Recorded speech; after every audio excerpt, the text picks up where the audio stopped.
Hi, and welcome to our review of the ACM M500 SSB pump action airsoft gas shotgun. We got this at airsoftgi.com for $160.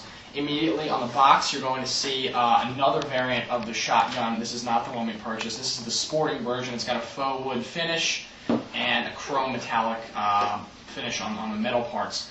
The gun is full metal. Everything you see here that's essentially shiny is metal.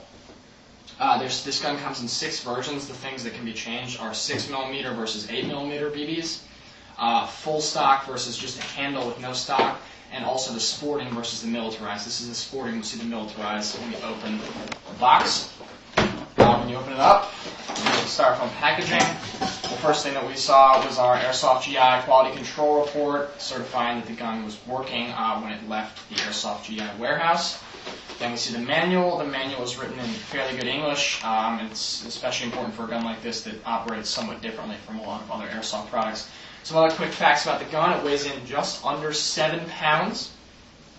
It has a 37-inch length, and the inner barrel is approximately 16.5 inches long. With the gun comes a set of Allen keys if you want to disassemble. You also get a set of O-rings, which is a nice touch, considering that O-rings are just a really helpful item to have around for airsoft, and a small bag of approximately 100 to 200 unpolished 6mm BBs, which we wouldn't recommend using. The gun itself, when taken out of the box, feels very, for the most part, feels very hefty and very comfortable in the hands. Feels very solid. The length of the gun, as we said, is 37 inches, but just to give you a better idea, it's about the same length as an M16 minus the flash hider. Just to give you a comparison, here's a JG M16. If we line up the butt plates, you can see that the shotgun, still having the butt plates lined up, lines up just about with the flash hider of the M16. So it's not a very strange length. You know, most people with held an M16 should be comfortable with this type of weapon. Right off the bat, we see it's a black finish with a rubberized pump handle and butt stock. Starting at the back of the gun, we start with the rubber butt plate, which is very comfortable against the shoulder and also makes the gun, it just feels very solid in the pocket of your shoulder because this is a very realistic feeling solid rubber butt plate. It's staying on there, it's not going anywhere, but in addition it is removable if you want to do some modification inside of the stock. The stock is not metal like the rest of the gun. The gun is full metal except for the stock, the pump handle, the trigger guard, and the sight system. The stock it's hollow, but it still feels very solid and has a really nice rubberized finish that makes it very comfortable to hold. It's similar to the finish on the JG BAR-10. It's another gun that features that type of finish. Moving up, we have the safety system. Right now it's armed. When the switch is up, you can paint that dot in red for an easier picture. And when you flip it down, very simple, the dot disappears and the trigger cannot be pulled. The safety is just held in with a Phillips head screw. The trigger guard is plastic, but is sturdy ABS. The trigger itself has a pretty basic pull. It's not too tough to pull back when it's loaded. Nothing really worth mentioning there.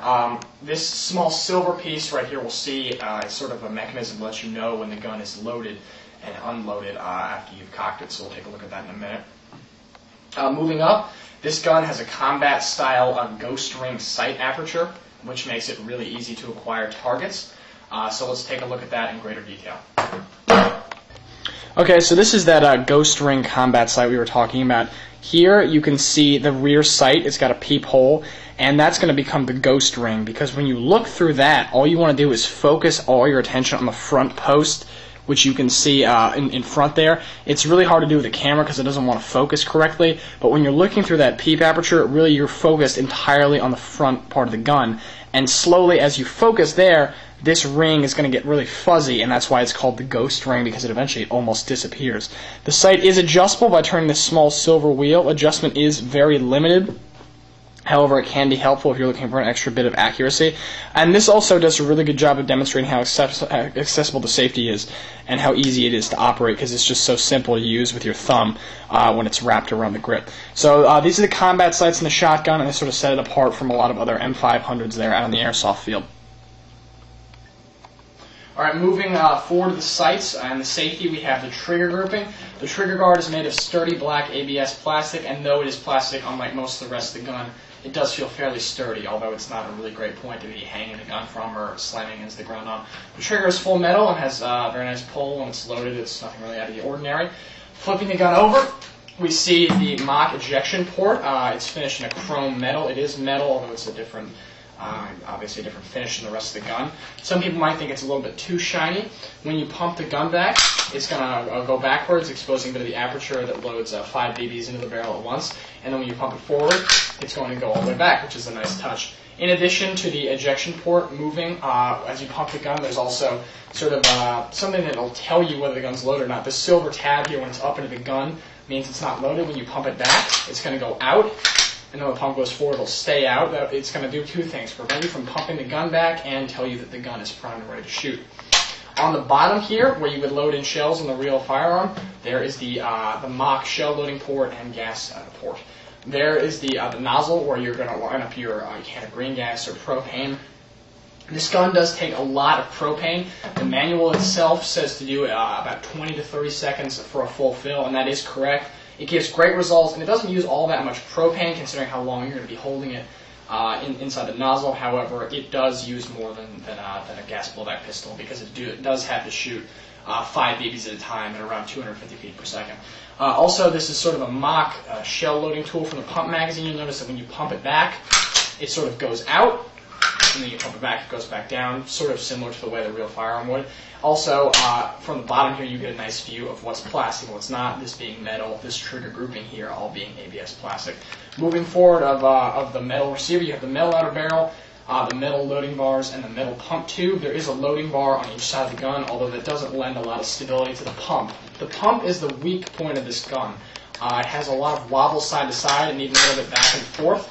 And even though it's finished in the same nice rubber as the stock and has ribbed and comfortable hold, it's probably the point of the gun you're going to want to watch out for. The manual specifically says not to do Terminator style, hold the pump in one hand and just rack the gun up and down in the air. That will break your gun very quickly. This is the weak point of the gun, and you need to be very careful with this. Although it's nothing you can't manage if you just use a nice methodical cocking motion pretty much every time when you shoot. Moving forward to that, we have the forward sling swivel, and then we have the loading mechanism.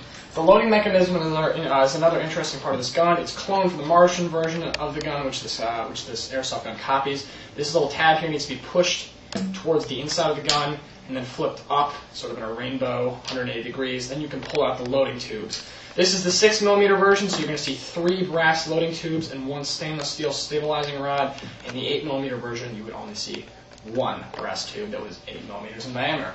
When you flip the gun over and pump the pump back, you're going to see a hole exposed in the bottom of the tube magazine. Then you're going to line up one of the holes that corresponds in the loading tubes with it, and you're going to tilt the gun back and start loading BBs in so they roll in. After about 30 to 40 BBs, you're going to start seeing BBs, which means that you're going to either switch to a new loading tube or simply keep that tube lined up while pushing it back into the gun, which is going to push the BBs back into the loading apparatus. Then just to lock it, you do the opposite, push down the tab and swing it back over. Once the pump is forward, the gun is ready to fire. This is a decent loading system. It doesn't load perfectly every time. It's very hard to get a single shot for like a velocity test or something like that. But overall, in combat scenarios, it hasn't let us down yet. And also has, with the 6mm version with the 3 loading tubes, has a very good magazine capacity, even especially for a shotgun. So in conclusion, this gun is a real bargain at $160. It's really the first gas multiple airsoft shotgun that we've seen that you can get for under Tokyo Marui or Martian prices.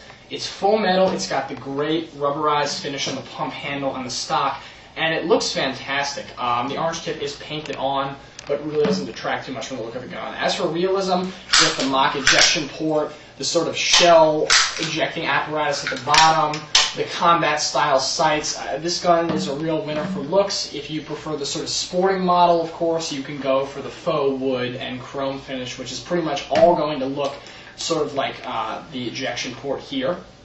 So all in all, a really great airsoft product to add to your arsenal if you're a shotgun enthusiast or even if you're just an airsofter looking for something a little different. Thanks for watching.